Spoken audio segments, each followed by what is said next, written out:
Hey, Mike, how we doing? Doing great, Frank. Good to see you. Same here. Welcome to Perspective Shift. Another For all week. those people out there in the cold weather. Sorry. Yeah, it's just like... We're here in the desert. I know, it's cold. Yeah, it is cold. Yeah. It was like 40 when I was driving over today. Chilly, yeah. Yeah. Yeah, a buddy of mine went and he came. I was talking to him the other day, and he does the ice baths. Oh, yeah. And he has it set for like 48 degrees or something like that. Dude. Yeah. No, but what's funny is he did it one morning, and steam was coming out of it, so the ambient air was colder. Colder? Yeah. Oh, my God. His steam's coming out of a freaking ice bath. God. So, This the desert. I moved here so I wouldn't have to deal with cold weather. So I don't know if my water's 48, but since last Thanksgiving 2022, I have taken a cold shower every single day. Oh, you have? Yeah, Right. I've been super disciplined about that, and it does. I don't know what it is. It's like kind of like a euphoric type of thing. After it sucks every day. Don't get me wrong, it sucks. Like even this morning, like I'll wake up and it was freezing out, and I get in there and I'm like, as soon as I hear the voice in the head say, oh, you don't need to today. It's kind of cold. You've been doing it a while. I'm like, nope. And I immediately turn it cold, ice cold, But, yeah, I mean, I like the feeling of that, initial shock. Yeah, because I think we talked about this, but they did a study on it. And actually, when I went to that Essalon, the woman that was hosting it, mm-hmm. she brought, she's a professor from Stanford University. Her last name is Shapiro. Okay. For the love of God, I should know this. But anyway, she was talking about they did a study of cold water, and she said 2 minutes in cold water is equivalent to a line of cocaine. Really? Yeah, so I did a line of cocaine and got into the cold water the other day. So I just doubled up. Yeah, doubled up. Yeah. No, I believe it. The way our body responds to certain things. Yeah, so like that. it's the dopamine hit is what she was referring to. And that makes sense, because Yeah. you get out of the cold water and it is an invigorating feeling, and you're like, Yeah. Yeah, what was I thinking? As soon as you warm up a little bit, you're like, wow, that's great. Yeah. Yeah. So today is an exciting episode for Perspective Shift. Frank and I were chatting. We were like, all right, what do we want to do? This is our last episode of 2023 before we take a couple weeks off for the holidays. And so what we thought we would do was put together a little recap type of episode where we kind of cover and dive into the teachings behind some of our most popular videos. So we kind of took a look at, what you guys out there are listening to most, and we figured we kind of would throw together a video tying in and tying together, the different teachings from these different spiritual leaders. Yeah. And so with that being said, or one thing that we do here on Perspective Shift is everyone and every one of these spiritual individuals, teachers, etc., we're all talking about the same thing. Yeah, it's a 0 point is what we're getting at. Yeah. Everybody's talking about the same thing. And so that's what we really want to show you here on Perspective Shift is no matter what way you're taking in the information or, what teacher, guide, etc., that you resonate most with, there's not just one way. It is a full experience, if you will. Yeah, exactly. Yeah, so whatever resonates with you, like Mike said, attach that. But the other ones speaking that we bring up are hitting the same points. It's just different resonance. It's like music, right? Yeah. Whether you like country, rock, classical, whatever, it's all music. And whichever one resonates with you, if all of them resonate with you, great. Yeah. It just makes life easier when all resonate. And Doesn't matter. And the ones that don't, it's the type of thing where it's funny. Like, I don't know, on my personal journey, there's been different people that at first I was like, I don't know if this is for me or I don't like this or whatever. But I would find myself coming back to them later on. And so timing, played a role as far as when I was ready to hear a certain concept. And if somebody doesn't resonate with you, it means it's not part and parcel of the situation you're going on right now. But that's also, too, like what Mike was saying, is never say never. Yeah. Because, there were people that I was introduced years ago, and I'm like, this is crazy. And now I'm like, I love it. But, again, there's still stuff that I listen to that doesn't really resonate with me at this moment. But I don't reject it. But I just, I just spend my time with the other things, with the thing that resonates with me, because that's the key to life. And one of the gentlemen people we're going to talk about today is Bashar, and his whole formulation, and I live by his formula, as follow your excitement as far as you can with zero insistence on the outcome. And so that has to do with the resonance. So if you think you need to listen to this person or read this particular book, but it's not resonating with you, don't at the moment. Don't. Just deal with what resonates, and then you see what happens. And it's funny you bring up Bashar. Bashar's one of the people, like, early on. I remember when I first listened to a Bashar video back in like 2018 or whatever, 2019. I was like, what the hell is going on here? I was like, who is this dude? Yeah. You know? But that's what I mean about, you know, and now, I mean, Bashar, every single word that comes from Bashar when, you know, Daryl's channeling Bashar is so just truth. And you feel it, you know it. He's like a sniper. Yeah, it's crazy. Yep. And I love Bashar. Yeah. You know, but 5-6 years ago, Bashar to me was so out there, you know, it was hard for me to take in. And so kind of that's what I mean when, you know, just because it's not resonating at one time, doesn't mean write it off completely. And that's why we also threw Bashar in the mix of the people we'll be discussing today. Yes. It was a good balance, you know, of individuals, etc. And again, we're all talking about the same thing. So the 4 individuals that we'll be covering today are Matias de Stefano. Yeah. Frank and I caught a lot of shit on our last episode because we couldn't pronounce his name correctly. Actually, I think I was saying Mateos and you were saying Matias. Matias, Matias or something. So it's I forgot it. But anyway, but we apologize for saying his name wrong. Or I'm pretty sure Mr. De Stefano would not mind. No, I don't think. He called me the other day and he said he didn't care. He gave you a ring? Yeah, he didn't care. So we got Matias. We got Mrs. Abraham Hicks, also known as Esther. Another channel like Bashar. Exactly. Another channel. Great to bring that up. And Miss Dolores Cannon. Yep. That's going to be a good one. Miss Dolores, didn't she die recently? Yeah. Was it 20... Yeah, I know she passed away recently. Yeah. I believe her daughter's still continuing her work. Yeah, so she did a lot of great regression work, etc. She is, I believe, Dolores also invented the QHTT, the quantum hypnosis, healing. Oh, yes. I believe that's her technique. Yeah, I'm not positive on that. And then of course Daryl Anka, who channels Bashar. Perfect. Yeah. Looking forward to this. So these were kind of some of our top videos from this year. So we figured, all right, let's recap with some of these different individuals. Let's tie them together and let's dive into it. All right. Perfect. Let's see. Are we going to start with... Let's start with Daryl. All right. Here we go. Here's Bashar. I don't say good day to you all this day of your time. How are you all? All right. All right, thank you. So, what's new? Anything changed this fall? No? All right. We understand, as we have said, that this would be the fall of 2016 where everything would change, and I think perhaps many of you actually believe us now. The idea, however, is that, as we have said many times, the circumstances themselves aren't the issue. Your state of being always remains the issue. How you respond to what happens is far more important to how you experience your reality than what is actually happening.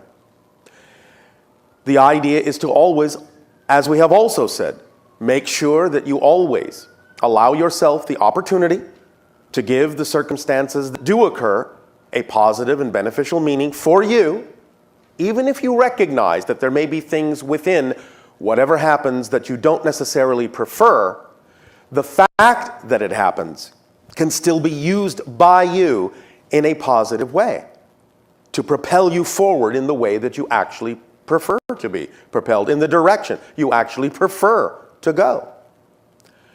You can allow yourself the opportunity to begin to recognize how to look at recent circumstances in a positive way that will allow you to receive a benefit no matter what anyone else chooses to experience. Now, we understand that a lot of you, as you say in your language, are freaking out. But again, there is many, many things that can occur still. Many things are, as you say, up in the air. The greatest effect here is the effect that you call shock and disorientation. But this can be a positive thing if you use it that way. For you are literally now in a place where you are disoriented from your previous reality. You are floating in limbo, many of you, and this is an opportunity for you to create a new reality in a very accelerated way because you have been unlocked by the shock from your previous reality, from any degree of complacency, from any degree of assuming that things would simply move along as they always have. This can be used in a very powerful, transformative way. Look at it like this by analogy, if you are willing to do so. Let's say you are in a little boat, a kayak, whatever you wish to be in, and you're floating down a placid river, all nice and slow and peaceful. And then suddenly you hit some rapids. If you understand how to ride the rapids, you can actually navigate your way through them and get downstream much, much faster than otherwise you would have just floating along on the placid river. So this is an opportunity for you to experience a few rapids. And yes, there may be some bumps. But if you can understand how to stay in the state of being you prefer, and allow yourself to ride those rapids with skill and vision, you will find that this is actually something, because of the unlocking, that has given you an opportunity to move very quickly, to accelerate very quickly in the direction of the reality you prefer. This is, at this nexus point right now, one of the major nexus points of the splitting into different parallel realities. One of the things you have been given the opportunity to see very clearly is that, in a sense, you are living in two different countries. Yes? Yes. Almost evenly divided. So the idea is, now that those who have, in your terms, quote unquote, won your election, they now feel capable of allowing themselves to be clear about who they are because they feel safe in doing so. And so this allows you the opportunity to see exactly who they are, and nothing is now hidden because they think they are free to express themselves no matter in what way may seem non-preferential to you. It gives you a better idea, a much clearer idea, because they are no longer hiding their ideas. They are no longer hiding their perspective, their points of view. No matter how vibrationally incompatible you may find them, they have now exposed themselves for who they are. I like this clip. Yeah. So first off, and I say good day to you. Yeah. You know how he starts? Yeah, because he just came in. So typically when, because I've been to his live events, he'll come out and Daryl Anka is very soft-spoken. His voice is very soft. But then he goes into this kind of like hypnotic state. It only takes him like maybe a minute or so to get through it. And then he comes out and he's like, good day. You know? Good day to you. But I would say what he was talking about here, I should have preempted with this, but he made this, he made these summing predictions, but he himself will say you can't predict the future, but what he's doing is laying out the field of energy that's moving. So it's kind of like what potentially can happen. Mm-hmm. And he made these comments like way back in 2012, like really? He said in the fall of 2016, everything will change. And if anyone out there is sleeping under a rock, what he's referring to is that's when Donald Trump got elected. Yeah. Yeah. And the other reason I brought this up is because we're coming into another big term, kind of it's turmoil right now within the political field. But the message here is what I love is regardless of what's happening, you can still maintain a positive outlook. You're the one who actually gets to say how to define it, not the outside world. If the outside world defines it, you become a yo-yo type of human being where up and down and wherever the wind blows, you go. So the world's happening to you. Yes. So situations, circumstances don't matter. How I feel matters. So why not choose a positive outlook? Even if you previously think this wouldn't work out for you. There's a way to do that. And I like how we used the rapid. Like, you know, if you're going in rapids and you're cruising down, if you want a nice, you know, ride. But then, you know, if the purpose is to get down the river quicker to a place where people want to get to where life is better for them, you know, the rapids is the quickest way to go. And if you understand the physics of it, if you understand what's happening, you don't freak out. You just hold on. But when this happens, when you're in rapids, you're actually more focused on how to control the raft or the kayak, whatever it is you're cruising in. And when you do that, actually, there's something about the deep focus. So in the time right now with this turmoil seemingly outside of us, it gives us an opportunity to focus more. Yeah, and that feels really good. It really does. Where do we want to go individually? Where do we want to go collectively? And here we are we're coming into 2024, which will be another election in our fall. So yep. So this concept, you know, the idea, you know, circumstances don't matter. This is so backwards. I try to tell it to Karen every day. This is so backwards to the way we have been taught, at least in Western culture. And so I completely understand this was hard for me to grasp, you know, early on. It is the truth. I can just tell you that from years of doing the work, but circumstances do not matter. And I know that sounds, you know, contradictory to everything we've been taught growing up, which is, what do you mean this doesn't matter? What do you mean, you know, the economy this and what's going on? Truly, the circumstances don't matter. And you can see this too, like with the most millionaires are made during times of recessions, you know.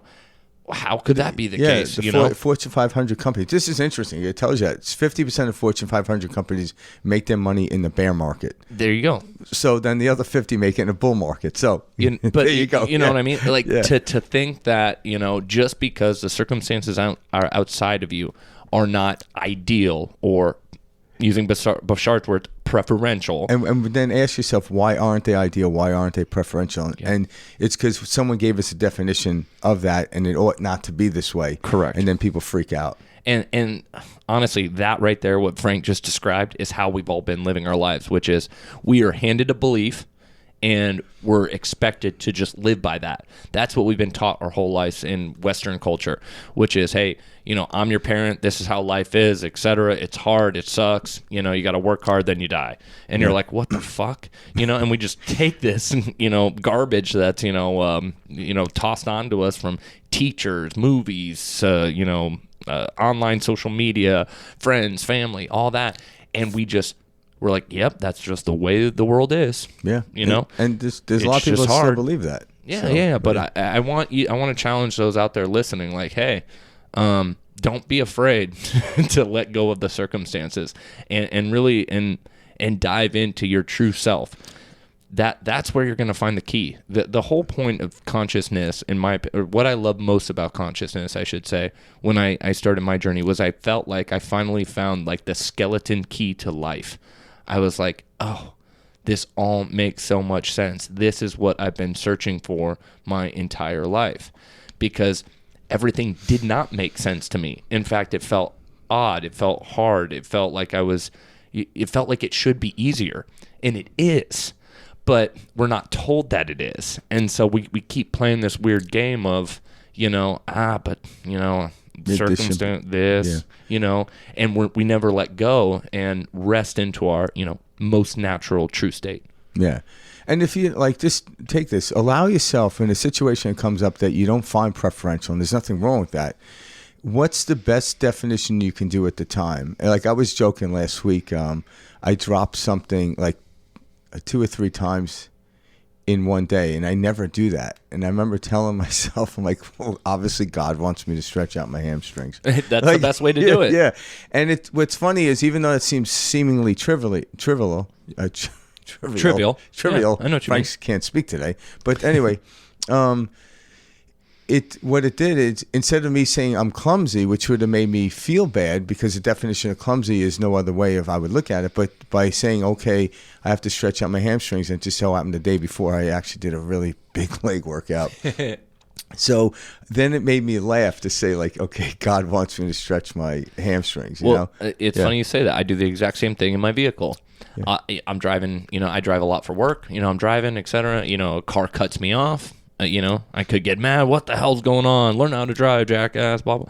No, I've learned that when that car cuts me off, I change the story. I flip the script and I make the narrative. Wow, I'm really glad that car cut me off. He probably saved me from, an accident, 2 lights up. Or, he probably saved me from, getting pulled over. There might be a police officer up there, with a radar gun. Well, that might be my next car I'm buying. Yeah. Especially if it was a Porsche. But these are, reaction, and we can take the reaction, be the alchemist that we all are, and transmute this energy into something preferential, as Bashar would say. Yeah, and as you examine, I dare people to examine their world and realize everything that happens to us doesn't have empirical meaning to it. We are the ones who give it the meaning. So then we can redefine and define things. And that's everything. Yeah, that's everything. No, but I'm not one of these people that want to actually, if I define something this way, I do not impede onto somebody else's definition of something. Because we see that happening in the world today. I'm I'm not a proponent of that.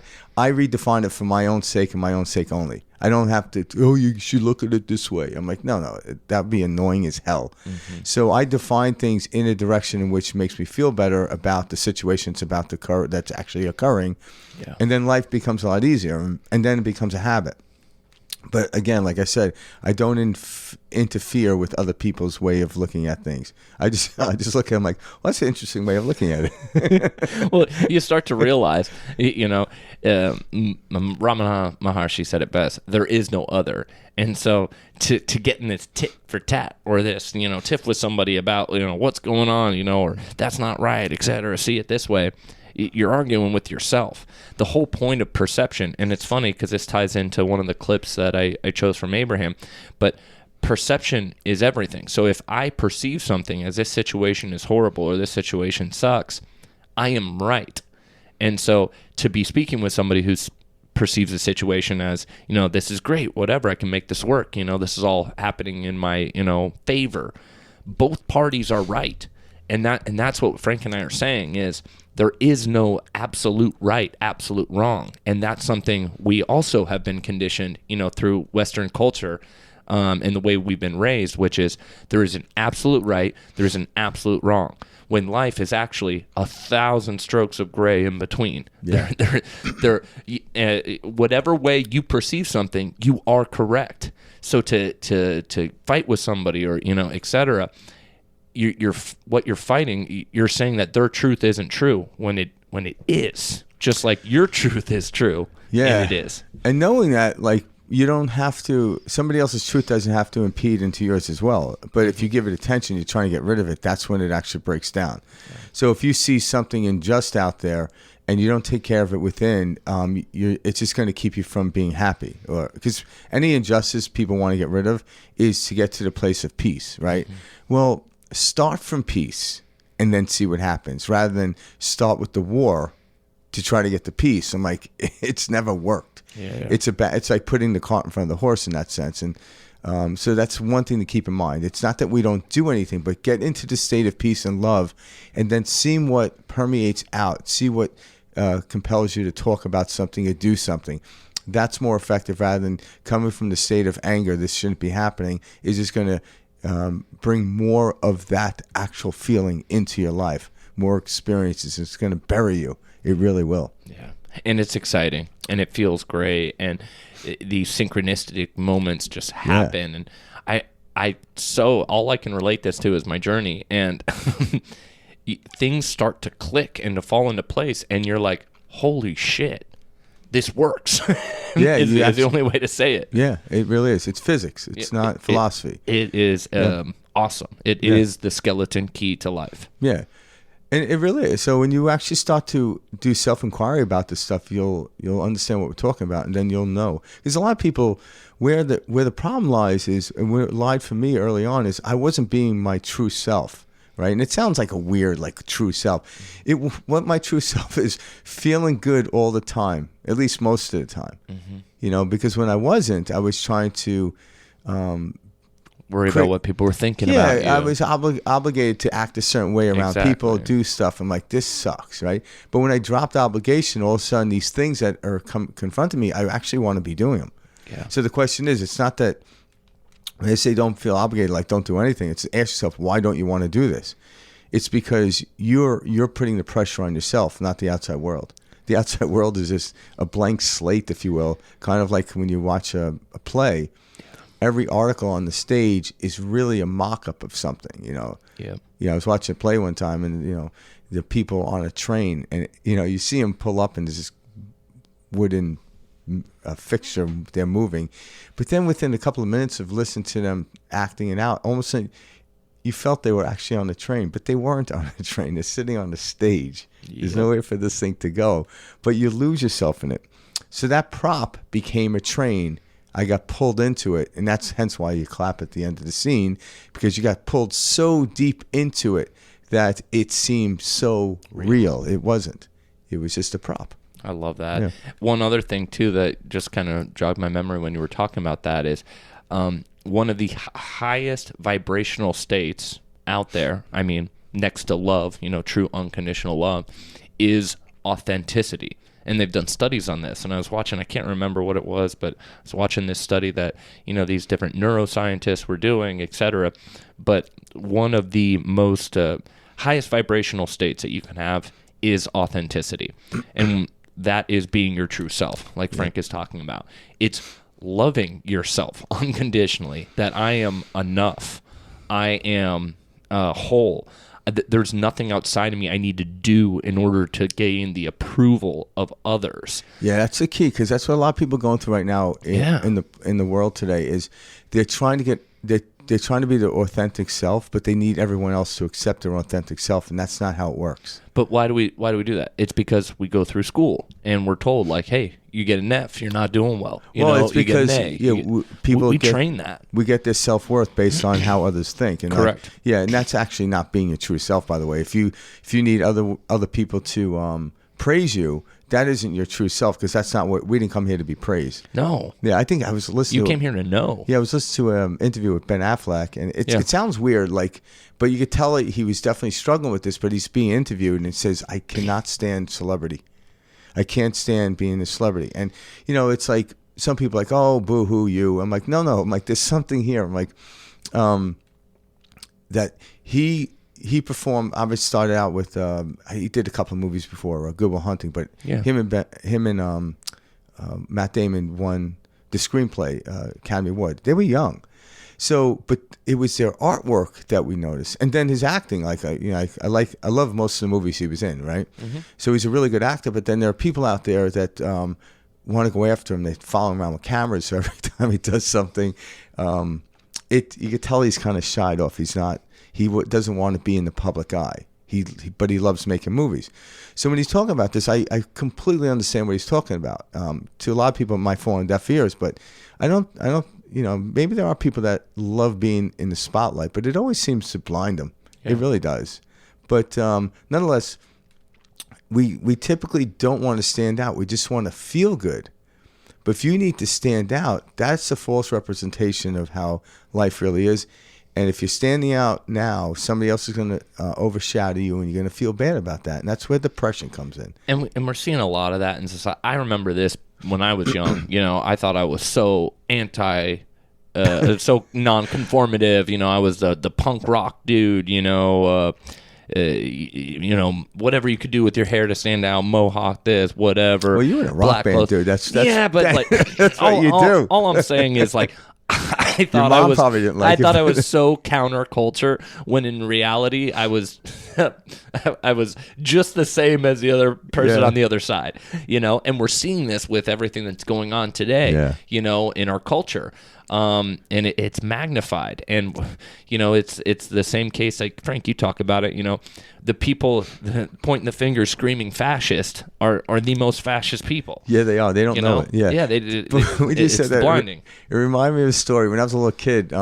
When relatives would come up, and I had a lot of relatives. Like my dad was one of 12, my mom was one of 5. So holy shit, I had 53 first cousins. Holy shit.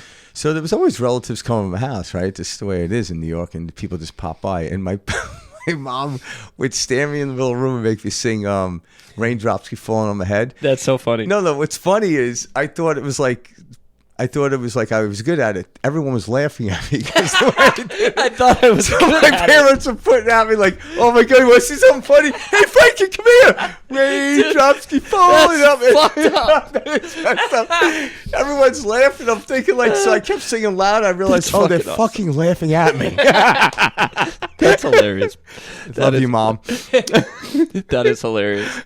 Oh God, but it's little things like that, you know, like it's one of those things where we're constantly kind of judging things outside of us, and we don't really think about how what we're doing. What's a good way for us to explain this? Because like we judge everything in society, and that's what this journey is about. It's letting go of all of our judgment. Yeah, and when you find yourself judging, kind of like what we do in the meditation, when you find yourself judging, ask, why am I judging? Don't feel bad about judging. It's a natural response. It's like if someone goes to throw a punch at me, I duck, because that's my natural response. Because I was raised that way. Yeah, right. People are like, why are you so jumpy? I'm like, it's a long story. But nonetheless, ask yourself, why am I judging that? And don't judge yourself on the judgment. Just ask yourself, and in the moment of witnessing your judging, you actually dissolve the judgment. You let go. But don't get upset for judging. That's counterproductive, counterintuitive. Yeah. Totally. Yeah. And that's it. That is the best way, is to ask yourself why, because you start to see that you're judging because of previous stories that you're carrying. Yeah. That people shouldn't act that way. That's not how somebody dresses. That's not how somebody talks. That's not how we're supposed to be. What is this supposed to be? It's an idea. It's a set of stories that was handed down to us by the blind. We've had the blind leading the blind for generation after generation now for shit. You know, at least these last 5 generations. It's just, we keep handing down a garbage story, and a new generation picks up that garbage story and says, this is the way life is. Yeah. And also, too, define, we got to keep in mind, judgment and discernment are different. So, like, if somebody is walking towards you with a gun, you're not judging. You're just discerning that I'm in danger, so get the hell out of the way. We're not, you can't, like, start to click your heels like Dorothy in that situation. Again, if you're in a peaceful state, you're blocking yourself, but we fall in and out of these states. So, judgment there, that's not a judgment. That's a discernment of, hey, get the hell out of the way. There's a car coming. And you'll know. You'll get a gut feeling. See, that's one thing my mom taught me growing up. Yeah, because some people they take things too far, and they're like, okay, I'm not going to judge this thing. I'm like, and then all of a sudden they get shot. And it's like, what happens? Like, well, I didn't want to judge the guy. I'm like, he had a gun. Yeah. No, that's the analytical mind. Yeah. And I didn't mean to bring that into the conversation, but I just want to clarify for people out there listening, judgment, in a chatter in the head, but to look at something and to know to walk around it, to go around or present it or walk towards it, that's discernment. That's same thing with different. Like skepticism. It's good to have a level of skepticism, etc. Yeah, you want to. But I remember my mom, when I was growing up, she used to always tell me, she was like, you'll know if something's off. She would say that to me since I was a kid. Yeah, talking about like weird pedophiles, like I wish I knew that when I was singing Raindrops. It took me a couple of years before I realized they were actually laughing at me. A few years to go. Man, they're fucking making fun of me. No, my mom though, she would say that to me, and she was like, "You'll know if something's weird. You're going to feel weird. You're not going to like it. It's going to feel off.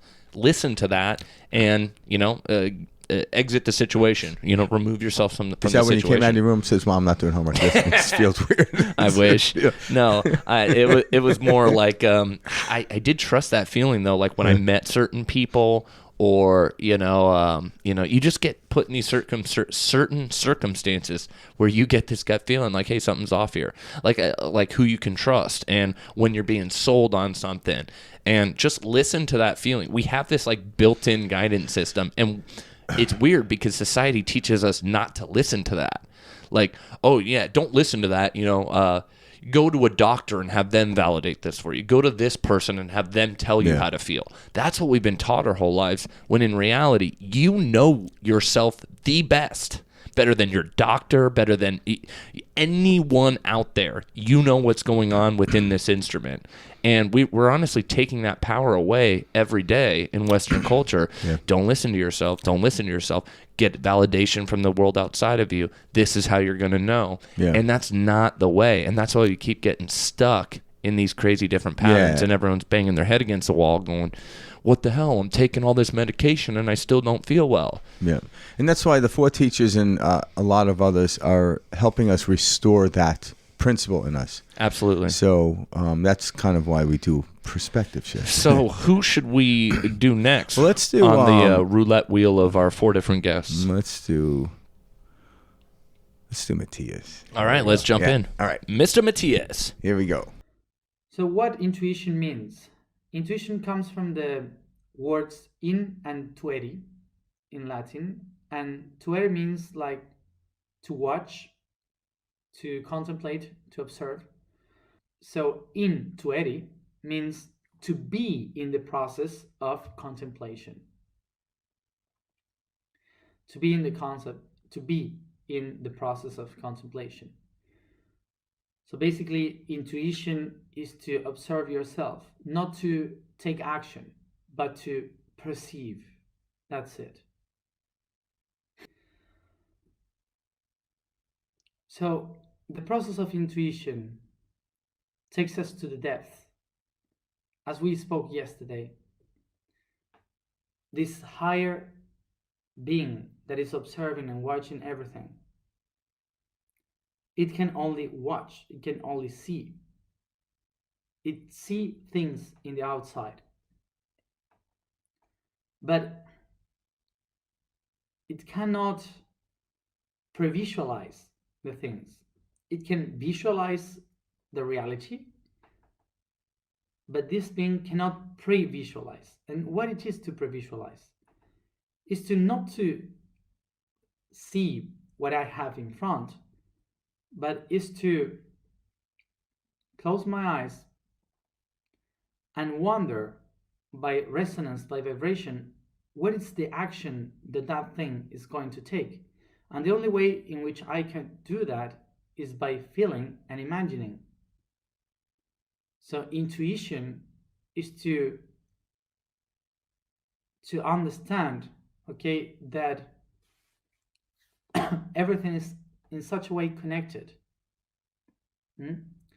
So the best way to understand this is if you are watching the world outside, when you see a wave going there in the ocean, all the things that you will see is a wave moving forward. But when you feel the ocean, you will feel that that wave that is going there is gonna come back to me. Goes and back, okay? And that's intuition. How can I do to activate my intuition then? So I have to feel with each one of my senses much more refined, to practice, to feel with my refined senses, going to the matter, to the depth, to the dark, where I can practice the senses. Good video, Mike. I like this one. I like this clip too. I chose this one because of the intuition side of things. He gave a good breakdown of what it's like to be the observer. Because what Frank and I are getting at each week is we are encouraging everyone out there to be the observer of the reality, to have an awareness of the reality, and to see that this reality is a screen reflecting back to them what they're trying to remember about themselves. Now, how do you work on how do you personally work on your intuition? Because this is something you can actually work on. Absolutely. So for me, it's getting quiet. It's silence. It's getting as quiet as possible. That's what I've realized. So intuition is something we naturally have. And Matias explained the Latin of it and like where the word came from, and I thought that was great. But to watch, to observe, to be in process, of observing, not to take action, but to perceive. And that is extremely powerful at the crux of it, because again, we have been taught in society that we must go out and take action in order to see results. We can't simply feel and observe and then get results. So for me individually, when I began to find this out, meditation was a biggest kind of number one practice that I began to put into place. I realized, okay, I've got an overactive mind. I need to, quiet the mind. And from there, I can let this space in. And I remember a lot of people, maybe you're listening, you're going, I just can't meditate. That is not true. Every single person out there has the ability to meditate. It's just like if you sat in front of a piano and you've never played, of course you don't know how to play the piano. You have not practiced. You have not played. You have not tried.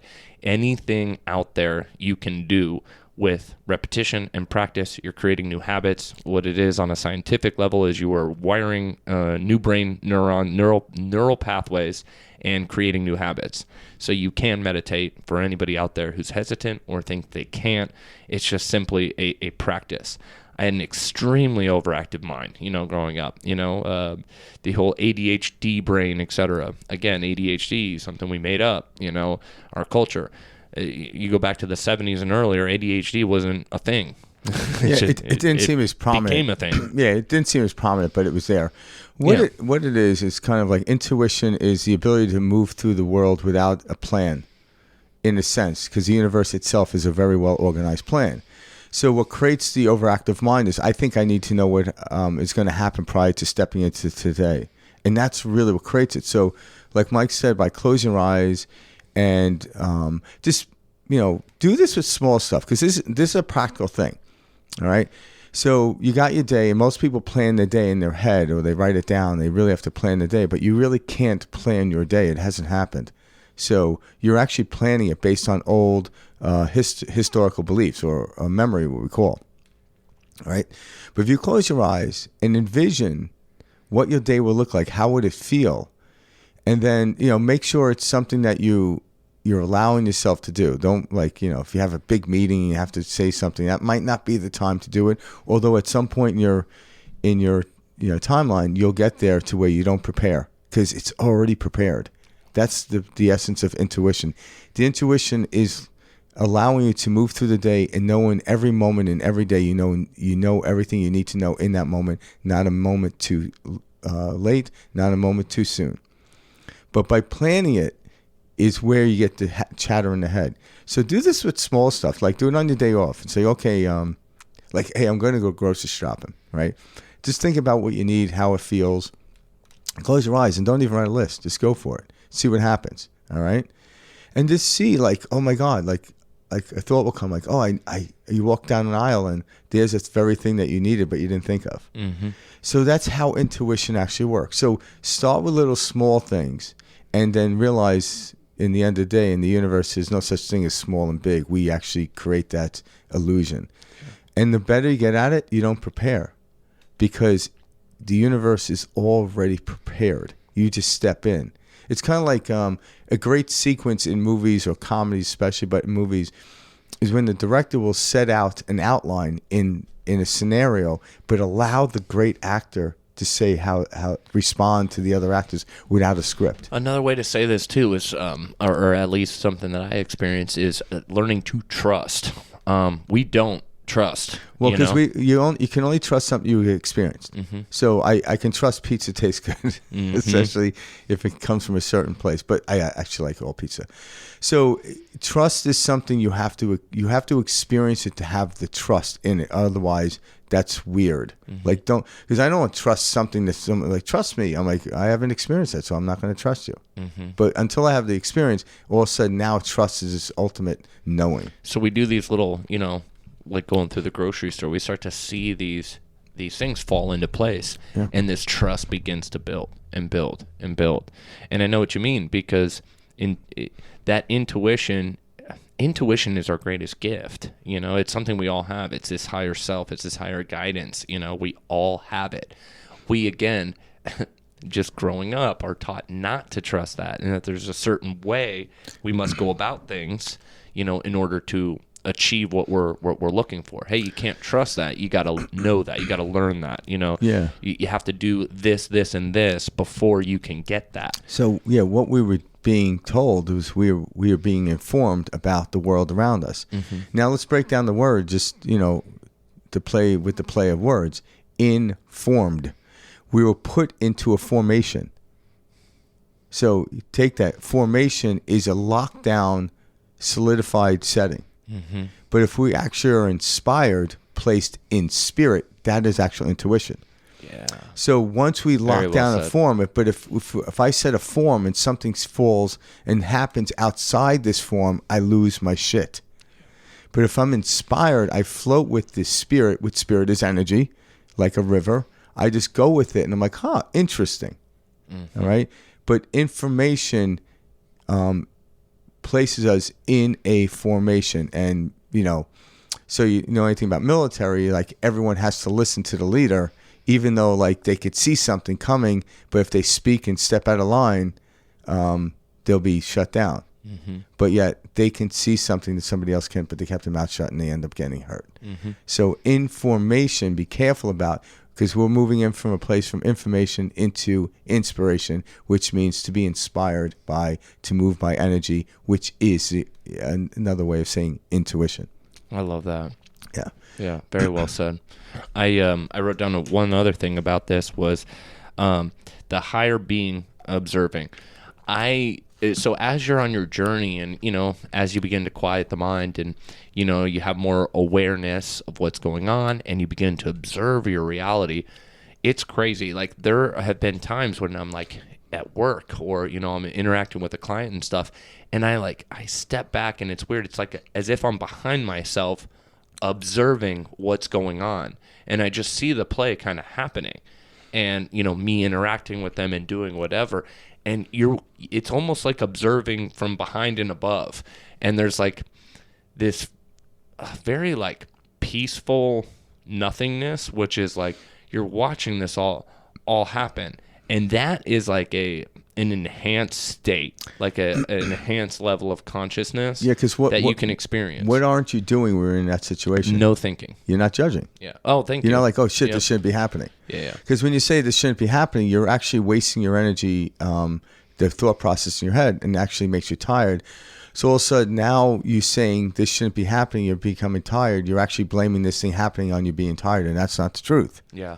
The truth is how you defined it created this whirlwind in your head, which exhausted the hell out of your brain, which, took up most of your glucose, if you want to get in the biology of it, and made you tired. And now you're blaming, well, if this didn't happen, I would have been tired. I'm like, if you defined it differently, it would have made you tired. Dude, that's what we do because we set this plan about how something has to go. And then when one thing doesn't happen that way, you're like, oh, fuck, the whole plan's screwed now. I'm going home. Like everything's messed up. Yeah. Like there's no going back. There's no way to fix this.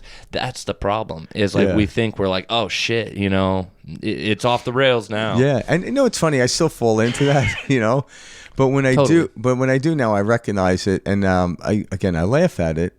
I'm not immune to it, but the reason I laugh at it is because I know this isn't going to work. Where in the past I thought it would. If I yelled loud enough or puffed my chest, I get my way. I didn't really get my way. I just everyone's like, this guy's a lunatic. I'm getting out of here. Yeah. And then all of a sudden you're sitting there like, well, that was ridiculous. Well, that was ridiculous. Like, I'm sorry. One thing that I did want to touch on in this clip too, before we go to the next, is he's talking about learning to, really feel your five senses, and I like that. And if you want to go back and watch this clip, he dives deeper into this as the clip goes on.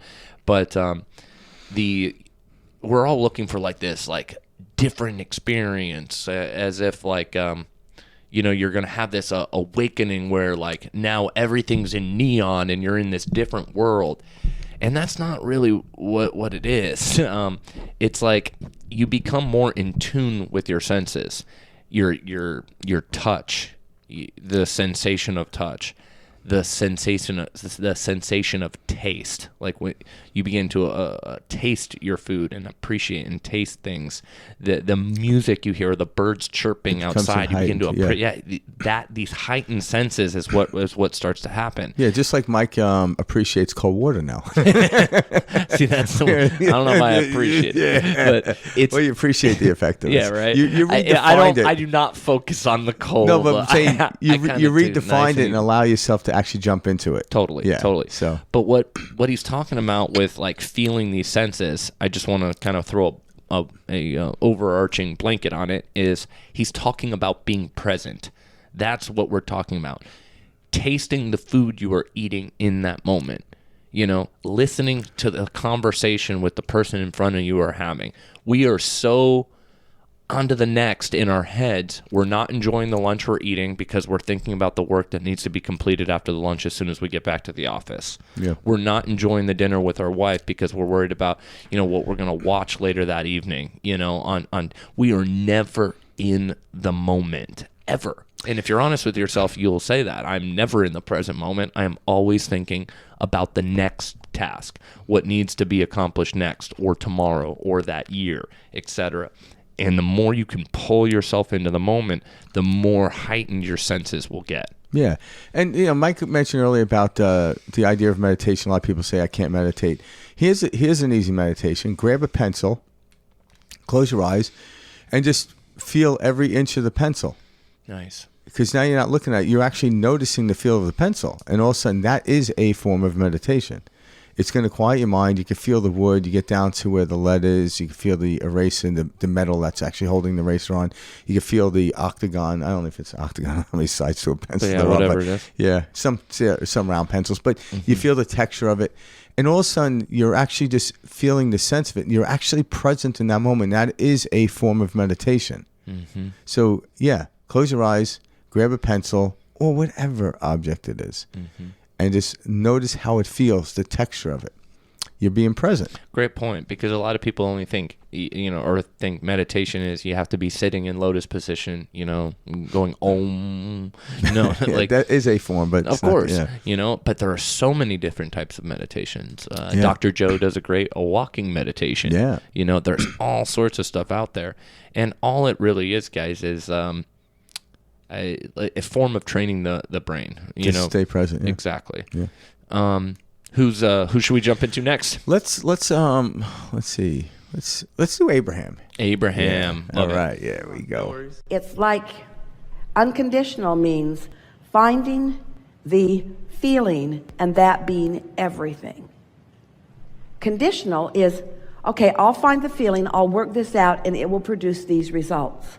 But now you're twirled up in the results, and since the results haven't happened yet, you're introducing resistance into the equation, and now you're in a state of resistance, so it can't go where you want it to go. So unconditional is caring singularly about the emotion that you have the ability to produce without needing results. So let's just call the condition the physical result, the physical manifestation, the person showing up in a relationship, or the money showing up in your bank account, or the improvement in your bodily condition. Those are conditions over which you really don't have immediate control. Sure. You have eventual control, but not immediate control. So if you will exercise unconditional alignment, meaning alignment for the sake of alignment, not for the alignment for the ulterior motive of improving a condition, now you're unconditional in your alignment, and now the conditions all have to improve. Can you hear it? Yeah, conditional versus unconditional. Yeah, that's the point. So a lot of people now are, this last several years talking about law of attraction, and a lot of people fight with it.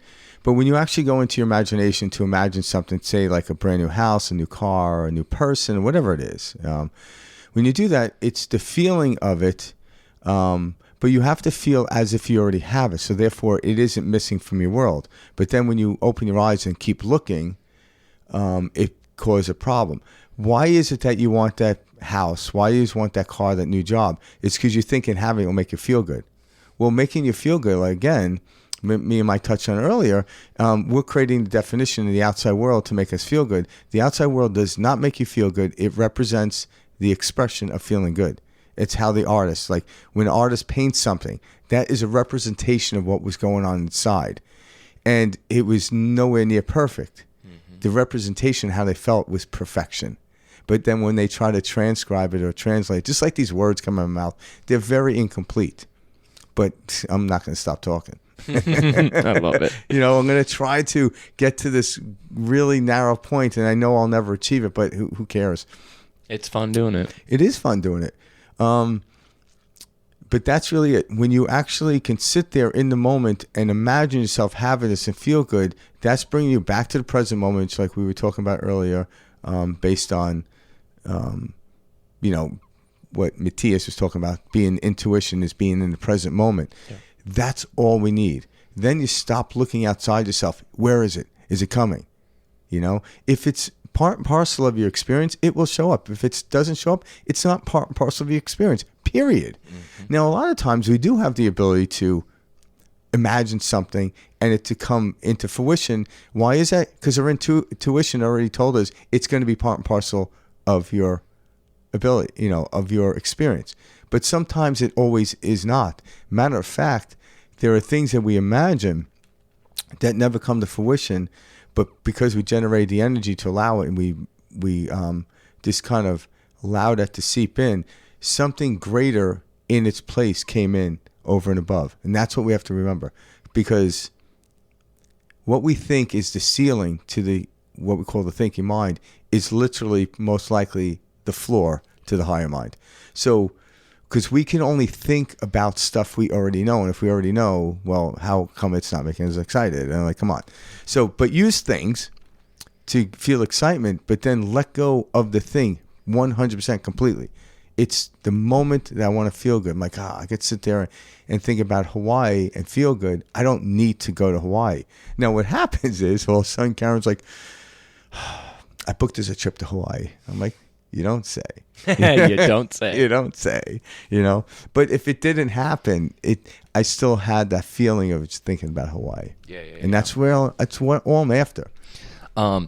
Think about the relationship with your parents, or if you're a parent. Do we have to? Frankie, get over here and sing that song that you're so good at. Raindrops keep falling on my head. I love that. Yeah. I'm going to remember that forever. Oh, shit. I can't forget it. That's great. But think about the relationship with your parents, or if you're a parent out there, think about the relationship with your child, right? This is one type of love that we all have experienced, or most of us have experienced at some point or another in our life. Why is this feeling so strong? Why is this love so strong? It is because it is unconditional.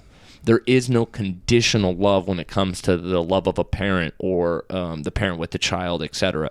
No matter what you do, you know, your parents will and forever always have this pull, love, attach, etc. to you. And the same thing with your child. And it's that great feeling. That's why we feel comfortable around our parents. Why we feel like some of us can, you know, take our masks off around our parents. You know, you don't have to be playing a role. Some, on the flip side, feel like they're playing a role the entire time.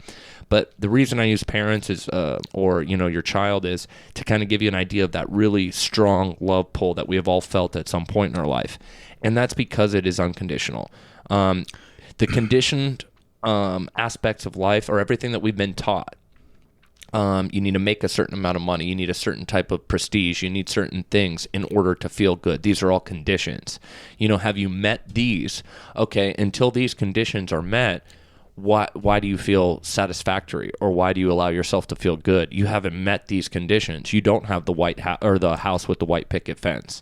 You don't have the job that's producing, you know, 6-figure income. You don't have all of these conditions that we're led to believe. We feel like we aren't deserving. We aren't allowed to feel happy. We aren't allowed to feel loved. We aren't allowed to feel and this is something I personally went through very, very strongly, which was a sense of worthiness. Like, I'm not allowed to feel at peace until I, you know, am fully supporting myself, have a family, have children, have this house, have this, whatever. This idea that I painted in my head of what, you know, is acceptable to society's terms. And the more you can pull away from this, my God, does it feel good. Like, you start to realize that these were all stories that were handed down to us about how just the way things are. And so I love this video because learning to dissect and discern between conditional and unconditional feelings is so rewarding and eye-opening. And you begin to, when you first meet someone, you are no longer like the way they act or talk to you, etc., how you perceive that. It becomes no longer conditional. Like, they have to, impress me. They have to do this, etc., for me to like them, or they must talk about this subject, and in order for me to feel a connection with them. When you can remove all of this, you like radiate this unconditional, come as you are, all are welcome vibration, and people feel it and they gravitate towards you. And it's because you are not judging them. You are not putting conditions on them. Hey, I don't like your pink hair and with a blue streak in the outfit you're wearing, so I'm kind of weird when I first start talking. You've already put conditions on who that person is when you begin to interact, and they can feel it. And they can feel the judgment, and we all can, on a very basic level. You can tell when you're being judged by how you're interacting with someone. Next thing that I thought was cool about this video was the immediate and eventual control. So she mentions, we don't have immediate control over our circumstances. We have eventual control. When we're manifesting, when we're creating, etc., we want this immediate result. So how this experience outside of us works is what we're experiencing right now in this given moment is already over. It's already the past. It's already fleeting. It's already done. And so there is no immediate control over something that is dissipating as it's happening. The words as they're coming out of my mouth. Correct. That's how we feel about it. The words coming out of my mouth right now are already in the past. Everything I've already stated is done. It's over. And it's happening right now. And so when she said immediate control versus eventual control, keep that in mind. What we are experiencing as immediate is fleeting and it's passing, etc. The eventual, control is the direction in which we're going, the direction in which, we're setting our intention, to experience love, peace, harmony, success, wealth, abundance, health, all of this. It's guiding us towards what we want to experience, and what is currently happening is simply just the past, and it's fleeting, and it's in this moment. So don't get so worked up about something that is in the past that just happened, because it's no longer affecting you. You don't need to fix whatever immediate, task is in front of you. Yeah, because what's actually happened physically is, like, if you're in a moment right now and you don't perceive what you're looking at, you don't like, you then you're asking for something else. And Abraham uses this analogy called firing off rockets. So why in the immediate moment you have control over it is because you're not liking what's happening. So in that, you're recognizing that. So therefore, I can go in and feel better. And why do you seemingly have control over your future down the road is because when you get to that different frequency vibration, you put yourself in the situation where this occurs. Everything is happening now. Everything's happening now. But if I turn on the radio and I don't like this particular song, well, I go over to the dial and I change the frequency dial, and then I go to a particular song I like. But that's where I have control down the road. But right now, my control is I have the ability to choose, to feel okay about it. I don't just freak out and kick the radio and, turn it off. I just, I don't particularly like this song. Let me change it. Let me change the frequency. Just knowing I have the capacity to change it in this moment. I don't like what's going on around me. Close my eyes. Think of something else. And all of a sudden, I generate a feeling. I open my eyes. This isn't so bad, is it? Like, now I could just turn the station and go to the song I prefer, or the type of music I prefer. Or maybe it's something else that you've never even experienced, a whole new station out there. It's the ability to choose your different frequency. It's what really gives us our freedom. Yeah. It's that freedom we want, not to be stuck in the situation. That's why we tend not to like situations so much, because we feel like this wasn't a choice. Well, it is a choice to choose not to like it. So you always have a choice. You're just unaware of it. I'm glad you used the word freedom too, because that's really what we're searching is for. Freedom. Yeah. Like when somebody tells you, or asks you what you want, we're kind of trained and conditioned. Oh, I want a bunch of money. I want to make. Why? Well, I don't want to have to, have a certain schedule. I want to make my own schedule. I want to do that.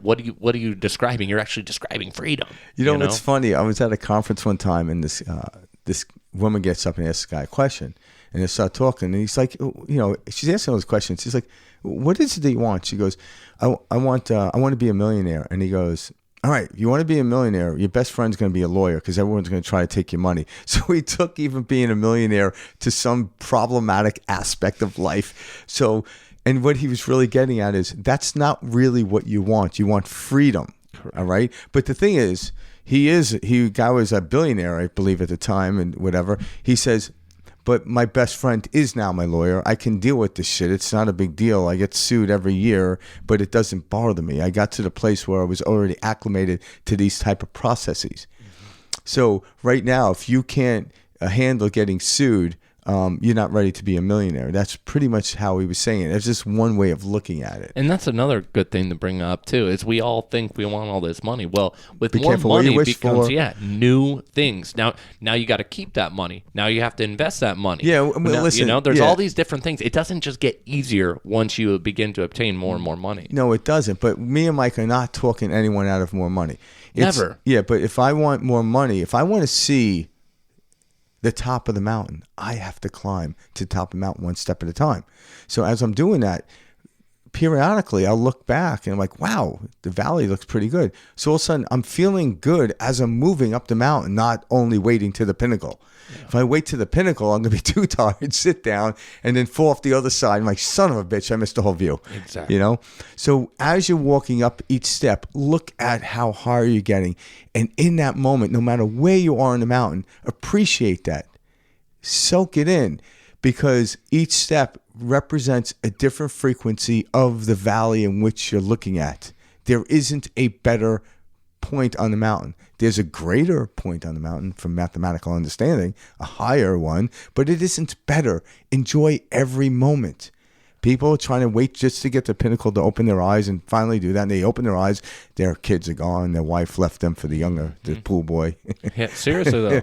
And all of a sudden now they're miserable. Now they're like Ebenezer Scrooge, and no one's around, and they're just miserable, and he has all the money in the world, but it's not, again, have all the money in the world, but enjoy it. Because I hate to see rich people upset. Yeah.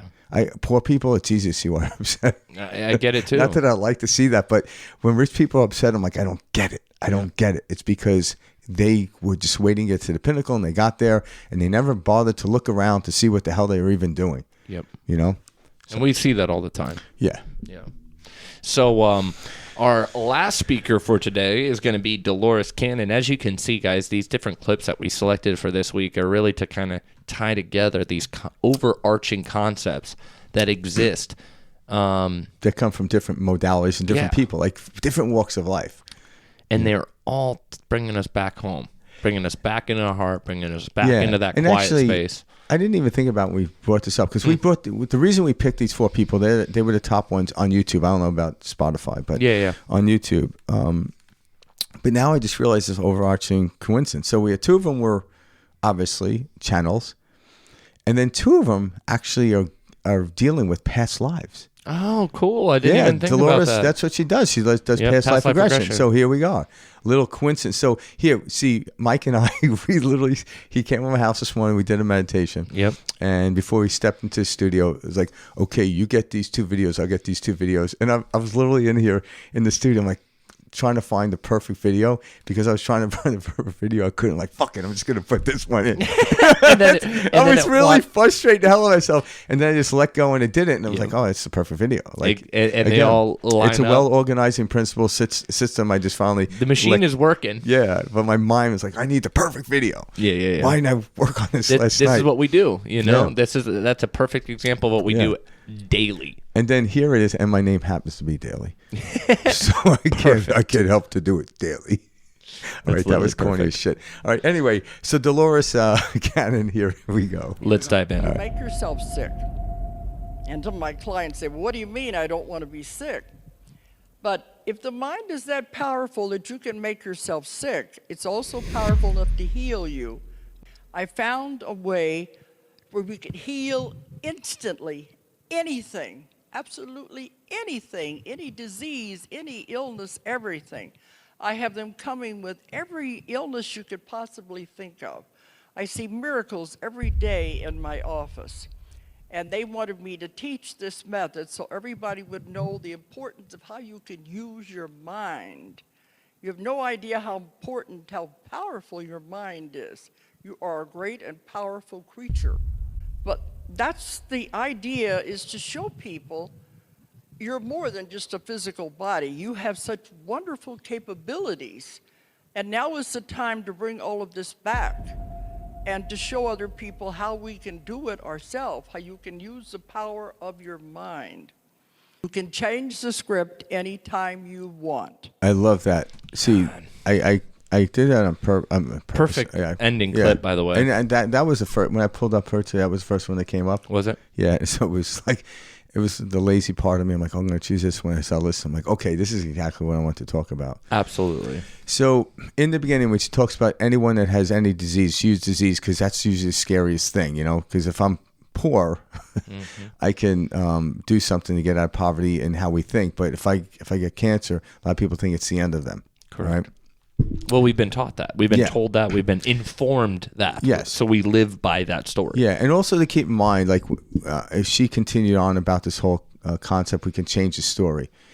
But if somebody does have cancer and somebody does die from it, doesn't mean they failed. It means that was the experience they need to fulfill. So that's another thing about disease we have to keep our mind in. Doesn't mean they. It's almost like listening to a song. You know, I can change the song, but I came here to fulfill the rest of the song. Yes, I know I can change, but I don't want to. Even if it's, a song that's making me cry. But there's something I'm pulling towards it, right? So anyone that definitely wants to change can do this. But you have to understand the whole mechanism of it. Because there's documented circumstances, situations out there they've documented where people have, and I'm going to use this, multiple personality disorder. So they're unaware of their other personalities when they're in a particular personality. And in some cases, somebody will be allergic to, bread in one, but not in the other one. There was one particular case that I heard of. I heard two people talk about this. I forgot the name of it, or the person. But this woman had 4 personalities. And in one of them, only one of them, she had cancer. But when she was in one of the other 3, cancer did not exist.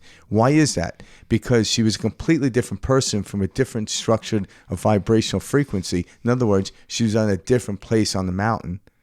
Because if I'm on a different place in the mountain, I have a completely different view. One has cancer. Over here, it doesn't. It doesn't exist. So, just like the radio stations. Yeah, because we have memory, we can slowly do that. So sometimes it can be seemingly difficult to get out of it. Like you wake up every morning and if the doctor gave you a diagnosis of cancer, and then say a prognosis of like a year, that's very difficult. I understand it from human experience to actually let go of. All right. Quickest way to let go of it is just completely and utterly allow it and to see what happens. And if someone gets cancer and dies from it, it doesn't mean they failed. It was the experience of why they came here. But then somebody else has an experience where, okay, maybe I have cancer, but I overcome it. Because people have done that. So try not to take this too literally, because it can drive people mad. It feels like people are doing something wrong and they're not. And people will get upset. We all have family members that have passed, due to cancer and all these different things. And we're not saying, like, I'm glad you made that a point, because that's a good thing. A lot of people are like, what are you talking about, But even take, like our favorite, Dr. Joe Dispenza, or these different, that one gentleman I follow online on Instagram, Merkaba. There's several different people, that I can name that were diagnosed paralyzed. If somebody tells you you're paralyzed, we have been taught and told that that's it. There's no more. RJ, you're done. Spina, yeah. RJ Spina, another. Yeah, we're gonna have him on later next year.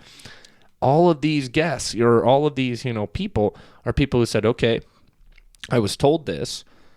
I'm going to, I'm going to tap into this knowing that I have, and I am going to change this script. to use Dolores's words. I'm going to change the script. I don't like this script. I would like to change it. So how were these individuals able to change their diagnosis of being paralyzed? Something that we have been taught and told, etc., is black and white. This will never happen again, etc. Why aren't these miracles being discussed? Why is that not front page news? Paralyzed man now walks. Yeah, it's very difficult. It's very, very difficult for the way the science actually looks at science to actually explain it. But that's why Dean Radin was studying that over the summer about a certain. He's more studying about people with certain type of abilities, like psychic abilities. So I think eventually science will get there, but right now they can't. So what would they talk about? Like you and I are talking about. The possibility is there. Yeah, we know that. That's what we need people to give the hope of it is possible. Yeah, it's possible. I guess from a standpoint of a scientist, they don't only want to know the possible. They want to know the formulation to get there. And so right now But until we have that, we consider it not possible. Yes. And that's what's so limiting about our culture. Yeah, we don't seem, a lot of people seem impossible, but what it is people need to have a formulation to get there, and there really isn't a one formulation. So doctors like to coalesce with each other and say, okay, this is a formulation. You have a headache, take an aspirin. But right now it's like they've witnessed people and have changed their life, but they still don't know how to tell someone behaviorally how to do this. But then when you listen to like a Dolores Cannon, Matias, Bashar, Abraham, you start to get into the realm of these things and you see the possibility of how can I change the frequency? Well, you're holding the dial to the radio. Just change it.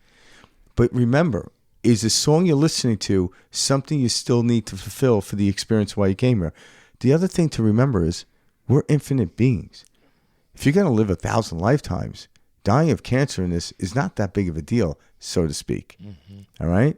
And I know people that died of cancer, and what they've told me, I can see it, that once they got the prognosis, it was scary, and the diagnosis and the prognosis came, it was even scarier.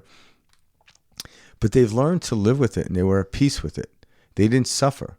Yeah, it was painful, but they told me, it's like, yeah, I'm not suffering. I said my goodbyes, and they died. So that could be part and parcel of the experience. But if that you come into it and you want to rewrite your script, we live in a time where you can rewrite your script and not go down that road. But remember, if you do, it's not a failure. There is no failure script other than thinking there's a failure script. That's a belief unto itself. Again, me and Mike started out this podcast by saying redefine things in your behalf. And if you actually redefine it, so a lot of people that have overcome cancer, I've listened to the documentation and they said, I became friends with it. I allowed it. I accepted it. And then one day they didn't have it. They weren't fighting it. They were, okay, must be my, and somehow, boom, what happened? Even they can't explain it. Wasn't they eat kale and meditated all day? It was part of their script that they may have not seen.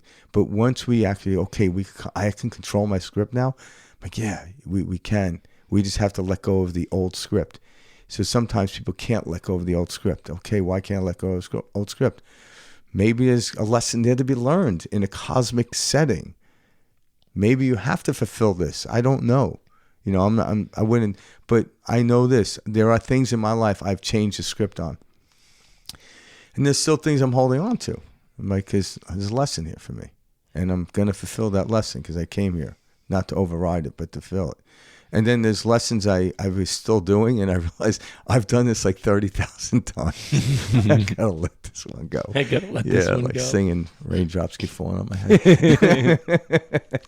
I also, I don't know, like, I don't want to say I'm so tired and sick of it, but like in the world that we live in, if it can't be explained, if it can't be described and specifically like in a Newtonian linear perspective, if we cannot describe something in a scientific linear fashion, then we are told it does not exist and it is not real.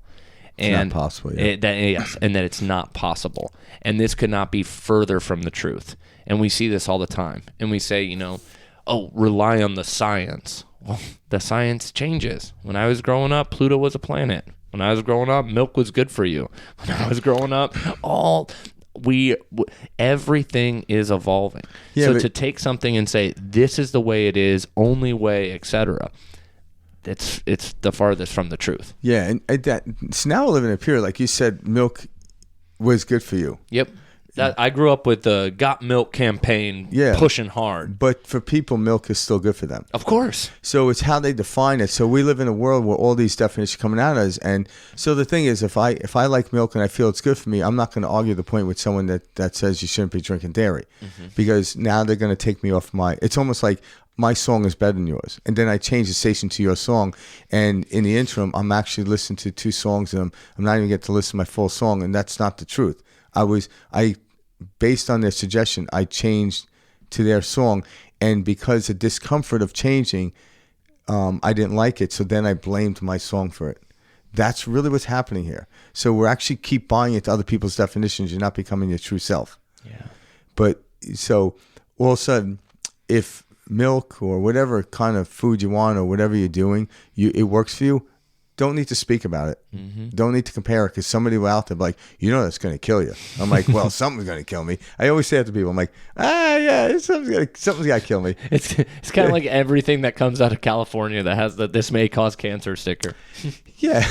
Literally everything in California causes cancer. Well, the thing is, there's some truth to that too. So someone might of course, stress causes cancer. Yeah, but someone might have drinking milk and it wasn't based off their prime for their biology, and they started studying it. Then they think they want to take everyone. Well, everyone must be sick from milk. I'm like, that's not really how it works. There are people that can live as a vegan, just eating vegetables and stuff like that, and there are some people that mix, and there's some people go either way. But there seems to be a push, if you're a vegan, that you shouldn't be eating meat. All right, I find that to be interesting, because I'll eat meat, but I don't tell vegans they ought to be eating meat. All right, and then they'll give me some political stuff or whatever. It's no big deal. I don't care. Yeah. Their belief on that, that's their belief on it. That's fine. It's whatever. I'm their fault if I buy into their belief and disrupt my life. I don't blame them. I don't knock them. That's their experience. And their experience is just as equal as my experience. But I'm not going to let someone into my experience to disrupt it. I'm not. If I do, I try to get rid of them. I don't have anything against anybody else, other than if I allow it and I get tricked by it, I then have a falsified experience. And then I might blame this thing. I'm like, that's not really what happened in the structure of how this universe works. We get to define what we want to find. And once we understand this, the world we're heading towards is everyone knows alike but thinks differently. Right now, everyone wants to think alike, but they know differently. And I'm like, just go the other way. Just leave each other alone. Like, it's funny because if you were to say that out loud, like, hey, we want everyone in this country to think the exact same and be on the exact same page. That sounds like, that's brainwash. That's weird. Like, we inherently know that. Cult. Yeah, that's not comfortable. But on the surface level, that's exactly what we're saying all day long, which is, hey, I need you to follow this set of what I believe is truths in order for me to feel comfortable around you. But if you want to live a certain lifestyle, just say in this country, there's always been this conflicting aspect of different type of socio-economic government ways of running things, such as capitalism, communism, socialism. All right. Well, our government is a republic. It's not either one of those, but it allows all 3 of those in, which I talk to people like, no, I'm like, it's not a capitalist government. It's a republic. People think it's a democracy, but it's more of a republic. All right. But if you want to go live in a commune in this country, no one's going to stop you. If you want to give all your money away, no one's going to stop you. If you want to compound and make as much money as you can, no one will stop you. So all 3 of those systems, if you will, or beliefs are already working in this country. If you want to go be a socialist, go be a socialist and leave the capitalist alone. Leave them alone. If you want to be a capitalist, leave the socialist alone. All right? Now, I understand the fear of the government coming over and telling you and I what to do, but the government hasn't done that yet, right? But that will break down before it does, because, again, we're in control of our story. So if I feel and get scared and that the government's going to take over, and I put myself on that tune, that dial, that radio station, that will be the story I will experience. So There are people that live in socialist countries that still under the radar live as capitalists. It happens in Russia. It's funny. We just hear stuff like that all the time. Like, I mean, for the last 10 years, or whatever. Oh, socialism this and whatever. And it's just funny because it doesn't exist. Like we feed these narratives of fear and what if and it's coming and all of this stuff, but it's never actually here. And we are basing our experience off of, other people's ideas of what could happen and what will happen, and never stepping into our own beliefs about what do I want to experience. Yeah, because, there's solidified understanding of certain countries that are socialist, right? Of course. And so you want to look at their lifestyle. You want that. And hey, if you want someone telling you what to do all the time and what to eat, where you can go and how much money you can make, and there's nothing wrong with that. If you want to do that, go for it, right? But if you don't want that, you don't want that system. But you can set forth that all those things can live harmonious in the world, but we fight over them in the fear of they're going to take over. And if I fight against something, I end up making it stronger. Yeah. That's the physics of it. That's not a philosophy. It's physics. Socialism, capitalism, and communism are all philosophies, which in the field of physics we're talking about. Now, I don't know why I went off on a tangent on all these. Hey, we had to give a governmental lesson. Yeah, well, it all ties in. These ideas and concepts were created, for a means of social control, but social to make a society function. Yeah, and society evolve. Yeah. And actually, to dovetail into how it started with Bashar talking about everything will change in the fall of 2016, and everything did. And then one of the statements he came out right after that was, there's two countries, two ways of thinking. And guess what? The people that think this way and the people that think this way are still living. Mm-hmm. They're still existing. It's not till they think about the opposing side that's going to come in and encroach and ruin their way of living till fear comes in. So yeah, I'm like, it's the beautiful thing about the United States is there's 50 states, right? And each state has a different style of governing. Mm-hmm. And if you like this style, go there. If you like this style, go here. But there is this overriding cohesiveness in the federal government, as long as that doesn't encroach into us, that it's kind of like football, right? I'm going to use this as an example. Like Mike might be a coach of one team, I'm a coach of another team. He might run his offense differently than I do. It doesn't matter. Again, we'll find out if his offense is better than mine. But the rules and regulations of football apply to his offense and the same to mine. They don't change. All right? So there is this overriding. But if I didn't have those rules and regulations, there isn't a game to play. So if Mike's team played by a different set of rules than mine, that would be a very wonky game. Yeah, they couldn't play. Yeah, you couldn't play because Mike's team says, you know what? Every time I scream touchdown, 7 points go up on the scoreboard. Yep.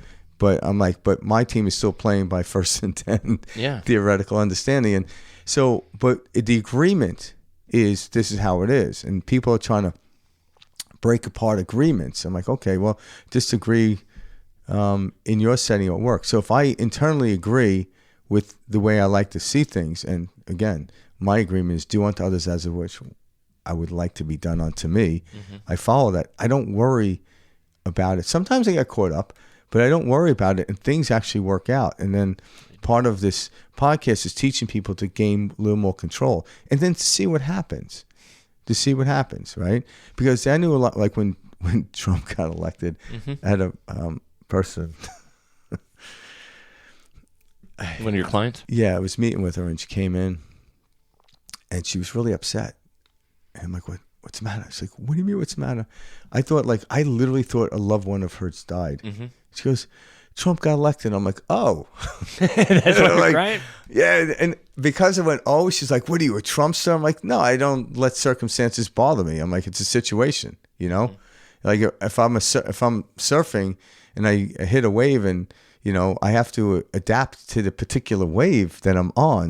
But that's the beauty of surfing. Not every wave is the same. Mm-hmm. But if you need the world to go this way and you're crying, she was crying as if she lost a loved one. There was a lot of people in that position. Now, what's funny is this particular person I knew excelled economically during that period in time. So I don't see where the problem was. You Right. know, maybe it was a steadfast focus that I have to work harder because this person was in. Maybe that was it. I'm not saying it was the particular individual that was elected that made her more money. I'm not saying that either. So maybe that focus of the intimate fear or danger made someone focus more and they did better. So I'm like, well, maybe we should have a little bit more of that. Right.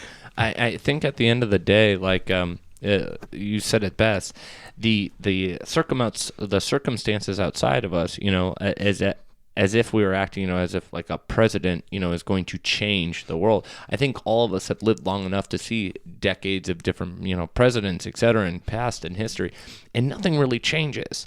And the reason it doesn't really change is because it's not there for that. It's a theater. It's a political show. This is what's going on, and we're giving our power outside of us. Oh, this person's going to save us. We're giving our power away until we flip the script and go, we're responsible. How I'm thinking, how I'm feeling, how I'm projecting, how I'm interacting with people. That's what changes the world. You know, John Mayer's song, Waiting on the World to Change. Great. You know, you're going to keep waiting because that's what we're doing, guys. We're saying, oh, just need that next president who's really going to change it. Nobody says, maybe I should be the one changing.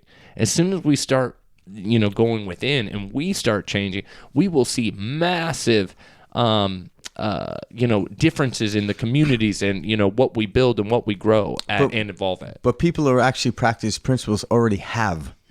There's not the way, like the world looks completely different to me because if you don't give too homage to the outside world. So situation, circumstance do not matter. It's a play of words here. Matter is a form. It's actually once you pull it into matter. But how we feel. So situation, circumstance do not create physical matter. They don't. How we feel creates the matter. All right? So how we feel generates a frequency and then it solidifies into physical matter. It's kind of like that painting you gave me. Yeah. So Mike gave me this beautiful painting and the structure of how things are from our perspective or coming to understanding. And on one side of painting is kind of like algorithms of coding, and then it goes to this windows, which is representing the prism, and outside the prism there's one picture looks like Hawaii on the bottom, the other one's just a tree of life. So through all these algorithm coding, we then perceive the world in Hawaii and the tree of life and that, but behind it is just all these digits moving around. So that's really how it is. So once I change my coding, how I believe, how I look at things, the outside world will change completely. I could watch a movie. Mike could watch a movie. He says, that was the worst movie I've ever seen. I'm like, that was the greatest movie I've ever seen. And Mike will say, what the fuck's wrong with you? well, what's so funny about like what Frank is talking about is this has been scientifically proven. Yes. We have the double slit experiment. Everything is a potential. It's a wave. Until what? Until we observe it. What does that mean? Until we apply feeling, until we actually observe something and give it a direction, it's an infinite possibility, potential, an infinite number of potential. This is the facts. This is the science. This is what, you know, what now is starting to come out and what we'll be teaching our children, which is, hey, matter does not become matter until it's observed. It's simply a wave of different particles, and again, this is science. This is not some woo-woo spiritual shit. This is, matter is not formed until it's observed. And know this, like, use this as a practical setting. If anyone still goes to buffets, I watched the documentary on a buffet, and I can't go anymore. But anyway. That's so funny. Yeah, it was the funniest thing. I used to go to that Sweet Tomatoes place. Yeah. So anyway, if you go to a buffet, right, and if you have the capacity to go over to the food that you want, put it on your plate, maybe scan around, look around, okay, that's interesting, and then go sit down at your table, you actually have the full capacity to do this. What I mean is, you were able to choose and selective out of, like, say, 100 dishes, you were able to select 2 or 3. All right? So you were able to block everything else that you didn't want. You might have scanned it and let go and did that. When you don't have this capacity, what you'll do is you'll get so overwhelmed that you don't eat. You might call over the manager and say, hey, can you do me a favor? Yes. Get rid of this, and that. Why would you do that? So I can only focus and concentrate at what I want. That would be the relevant or the explanation of focus on the outside world. But when I go to a buffet, I'm like, I like the fact there's all these things. I probably wouldn't eat half of them, but I don't give my attention to them. And I get my food, I go down to my table, and I select, and I selectively eat. Now, I might ponder, I'm like, oh, that's nice to have a choice, but that choice is not in my privy right now, so maybe it's somebody else, and I leave it alone. But if I wanted to get rid of everything that I didn't want to choose, I will never get to eat. And this is where politics and things and laws and everything in our country is at. We've got to remove every single thing. Well, we almost feel that's how know? Politics are. So can you imagine that say there's 100 dishes and there was 100 representations of this dish, or people representing the dishes, and as you're walking up to trying to like, hey, eat my dish, you'll be, like that's try my dish. Yeah, like I just walk over to my place. I'm like, no, thank you, no, thank you, no, thank you. Here, I want this one. Mm-hmm. Yeah, I just want that one. That's it. And then they'll like, no, thank you. If you say no, thank you, they'll stop. Why? Because they're only going to go after people that want to eat the dish, right? So that's how people are. I'm like, yeah, thank you, I appreciate it. I'm like, get the fuck out of here. No need. Yeah, years ago I was. No need. Well, yeah, I mean, that's the thing. That's part of the journey. Yeah, I was once at a buffet and there was liver. I'm like, why would someone put liver? Well, why would somebody put liver? Why would they do that? One thing that I love that I wrote down that Dolores mentioned is she says you can change the script anytime you want. Yeah. There is no I've messed this up too bad. There's no no going back. Where you are at right now, every single person listening to this episode, you are right where you're supposed to be. There isn't something you're supposed to be doing. There isn't something that you haven't done, etc. No, you're exactly right where you should be. And the moment you accept that, the journey starts. And from there, you begin to co-create. There, you are now creating with the reality you're involved with. But it has to start with acceptance of where I am at. If you think you ought to be in a different place, or you think that you aren't far enough along, or any of these feelings that are very common, that Frank and I have both very much so felt in our lifetimes, you have to accept them. And it's from there, once you accept the given circumstances, now you're going to begin to become the creator. Yeah, when you allow the circumstance, because the word acceptance is a little wonky sometimes. How do you define it? Accepting means you're going to put up with. I'm like, no, allowing doesn't allow you to put up with. It lets you get through it and let it pass on by. So keep that in mind.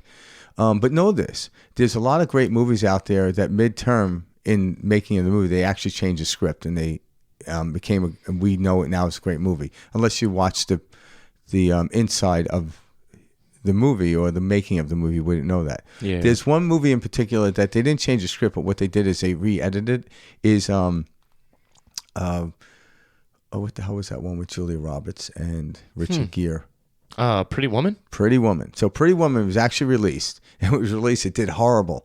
So it did so bad that they went back to the editing and they completely edited it out and they actually turned this movie around and it actually became one of a very, movie That's so icon. Funny. I didn't know that. Yeah, it was actually, I never, obviously most people probably haven't seen the original one, but it was so bad. But they realized, okay, we have something here. So an editor came in and edited everything out, took this out, put that in. And I don't know when form, I'm sure you can go back, there's notation on it, but it literally changed the way people look, and it's now an iconic movie. So they literally went like, this is not working. So again, That's it wasn't cool. like, yeah, I'm sure the producer's like, what the fucking, don't worry, I'll freaking be up all weekend doing shit. And I'll fix this. They'll fix it. And then like when it came out, it was like, it was very well received. That's cool. And it was just do editing. So you edit, like, what's editing? Changing your definition on what you're looking at. Mm-hmm. That's how you edit your life. Because they, don't want that, pull that out. Okay, you re-edit. And I have to re-edit myself in front of Karen every day. Every day re-edit. Like, well, this is like a perfect episode too, as we're coming up on the end of 2023, the start of 2024. It's going to be an amazing year. It's going to be an exciting year. Absolutely, and no doubt. This is what you can do. You are changing the script right now, heading into the best year of your life, truly. Yeah. And every year can be the best year of your life. Yeah. And that's what I remind myself, 2023, I said, this is going to be my best year, Yeah. And funny it is, every time, you begin to experience these certain things. So it's letting go of a lot of stories. It's letting go of this rigid, I have to be a certain way, I have to act a certain way, and I have to be perceived a certain way. And it's stepping into your authentic self. And the thing about that, what is your definition of success? Of success? Yeah. It's happiness, freedom. But the feeling, actually, love. It's stepping into the flow of life and going with it. Bashar said it best. And when you're going with the flow of life, that in and of itself is the very definition empirically of success. You can break it down any way you want. It's fighting against your natural flow that creates, but hey, fight against your flow, because you're going to learn something from it, and then you'll appreciate the flow even greater. Yeah. And that's how it is. You didn't do anything wrong. You've learned something. And that's really it. When you actually learn to go with the flow, because like one would say, hey, we're following a script that we preempted through how we feel. So if I feel a generation, then I push it out into the world, and all of a sudden, like, okay, and this is where that term came from, be careful what you wish for. And I put it out there, I'm like, oh, okay, that's okay. Now I change how I feel. Then in that case, I change the script as it goes on. But I don't condemn the old one, because the old one had all these things in it. Some I had to move around, but I didn't know. We're always shifting. We're always moving. Even the greatest movie now is going to, it's going to be another great movie. I've experienced that. So I don't hold on to the great movie. I let it go. Why? Because I want to watch another great movie and read another great book, have another great moment. Mm-hmm. But if I say this is a great moment, the great moment, all of a sudden, every moment that comes after comparing it, that's going to suck, because I can't compare this moment to the next moment. So let go of everything, pull out your pen or pencil, close your eyes, feel it, and then write down on paper what you want to see, how you want to feel, and then store it away, and then open it up. 2025. Yeah, open up right January instead of Kayla does that, by the way. And she writes herself a letter at the start of the new year for the end of the next year, and she writes it as if all of those things have already happened. Yeah. So like this year, she had a letter written dated January 2023 that was from last year. Yeah. And it's uncanny how many things she accomplished on this list. And she was like, I'm so proud that you have done this, and list these different like goals. But she wrote it as if everything had already happened, and it was a letter to herself, and it did. Everything's happening now. Like, in other words, I can write a song list out, 100 songs, and I have a week to play them. Well, I know it's going to achieve. I just have to get to each song. Mm-hmm. The songs are already written, by the way, because I cannot write something down that doesn't exist, because that would be in the form of non-existence, and you would have no memory of it, no thought of it. So everything you're writing down already exists. Do you believe you'll experience it? That's the difference. That's the difference. If you write it down and fully believe you'll experience it, and you'll experience it in some form or way, some form or another. You will. Yeah, you will. You definitely will. I've watched it, with my girlfriend. I've seen it happen. And it's awesome, and you don't really understand, like, at least for me growing up, I thought writing goals down and everything like that, I was like, oh, whatever, that's just something that they say to do. But if you don't have a goal, you don't know where you're going, and that is the truth. And then you're allowing the world to just happen to you. And what is happening is you become sucked into someone else's story. And now you're a background character in their story, helping them achieve what they want. And that's what we need to realize about this very powerful real game that we call reality.